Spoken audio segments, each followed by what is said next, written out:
In this guide, we are going over the error code EFEAB30C or FB538E50. We're going to walk you through how you can fix it. This is actually a very common fix and it'll work pretty much every single time. But before we do get into this guide, make sure to like the video and subscribe to the channel with all notifications on. It really does help with the channel and it lets us know that you want more content like this. We'd greatly appreciate it. And if at any point throughout this guide you did have any questions, ask them down in the comment section below. Now what you're going to want to do, and this is mainly because this issue for both these errors usually happens when the game isn't fully updated, is to essentially download and install the newest update. Now this is going to be different depending on which platform you're on, but for example, I'm on Steam. I would just back out to the Steam page and then of course go to the main page for it and update the game from there. But if you're on Xbox, PlayStation, just go to your update queue and then start it. And you need to make sure that you're obviously checking for updates on whatever platform you play on and downloading the latest version if there is one available.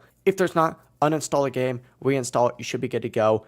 And if you are on Nintendo Switch, for example, there may be some extra steps, but in most cases, just updating the game will work. If you guys did have any questions, ask them down in the comment section below, and we could help you out further. I'm going to be doing my best to reply to every single comment down there. Before you guys do leave this guide, though, make sure to like the video and subscribe to the channel with all notifications on. It really does help us out. Let us know that you want more content. Have a great rest of your day, though.